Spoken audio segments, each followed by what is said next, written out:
Shalom and welcome once again to Treasures of the Torah. I'm Moreh Matan, Pastor Matt McKeown from Yeshivat Shuvu and Ahavat Ami Ministries. Welcome once again for another study in the weekly Torah portion.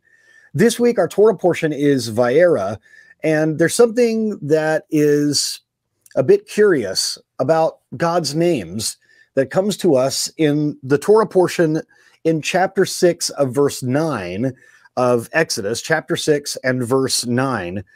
And it says this, "But by my name of Adonai," that is the Yod He Vav He, "I did not make myself known to them." Now, God is saying to Moses that he made himself known by another name, that is the name of Elohim, to the patriarchs, but that he did not make himself known as this name of Adonai. Now, we've talked about this before, but if you're new to studying Torah, or if you just need a reminder, all of us need a reminder from time to time, perhaps we need to be reminded that the name of Elohim refers to the aspect of God's judgment, the aspect of his character that is the judgment. And the name of Adonai, the Yod, the He, the Vav, and the He, this refers to his aspect of mercy. So at this instance where God is introducing himself, we see that the characteristics are tied to the names. So he says, "But by my name of Adonai, I did not make myself known to them." It was this other aspect, the aspect of judgment of Elohim. Now, Rashi brings down a comment that then this other commentary comments on, and it's specific about what does it mean for your name to go on, or what does it mean for your deeds to continue to go on after you have passed away? Let's look at what Rashi says first. He says, "When Moshe complained to God and said, 'Why have you done badly with this nation?' God answered him regarding the forefathers who never complained. Alas for the lost who cannot be replaced." So in chapter 5, verse 22, Moses asks this of God, complaining to him, as it says here. And Rashi says that God says, "Alas for the lost who cannot be replaced." What does this mean? It sounds a little discouraging. It sounds a little sad. Well, let me read to you here. What does Rashi mean? The leaders of the Jewish community of a certain big city, where a few were learned in the Torah, were only a few, were anxious to engage a certain brilliant scholar to their rabbi. To make the offer attractive to the sage, they told him that their community was entirely worthy of him. So they're going to butter him up, as we say in English. They're going to make their town seem very good so that he'll want to come there. It was, they said, a city of historic fame. For such renowned sages as Rabbi David ben Shmuel Halevi, Rabbi Avraham ben Chaim, the author of the treatise Magen Avraham, and Rabbi Akiva Eiger were all buried in their city. Eventually, however, the rabbi found out that Rabbi David ben Shmuel Halevi was buried in Lvov and not in that city, that Rabbi Avraham ben Chaim's grave was in Kaliz, and that Rabbi Akiva Eiger's remains lay in Posen. "Why did you deceive me?" he demanded of the townsmen. "Rabbi," they replied, "we did not deceive you. In Lvov, there are still people who study the Torah Zahav. Hence, the author, Rabbi David ben Shmuel Halevi, is not really buried there, but is still alive." It's interesting. In Kaliz, the Jews still pore over Magen Avraham. Hence, its author, Rabbi Avraham ben Chaim, too, cannot be said to be dead and buried. The same is true in Posen of Rabbi Akiva Eiger's works. But in our own city, there is not even one person who studies any of these brilliant scholars' works.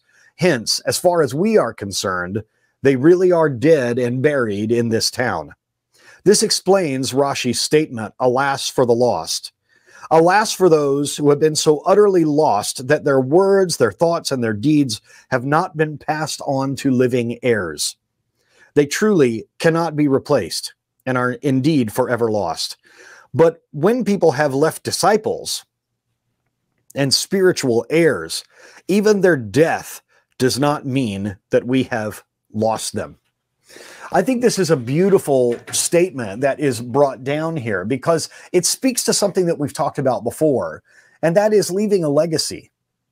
It is one of the purposes of Judaism that this faith and the scholarship travel from rabbi to student and from father to son and so on, that there is this chain of a legacy that is left by creating replacements for yourself. You know, even Yeshua himself said that you will do greater works than me. He said that because that is really, if we get down to it, the dream of every rabbi, that their students should surpass them. I know that sounds strange, but if we really look at that statement, there's a humility there that we need to emulate. Because this idea of the student surpassing the teacher, how proud would a student be if the teacher learned everything that they taught and learned to do it exactly the way that they taught them to do it. And then they continued on and even went farther and further in their faith journey, in their study of Torah, in their doing of mitzvot and acts of service to God and to the community. This really is a dream of Judaism.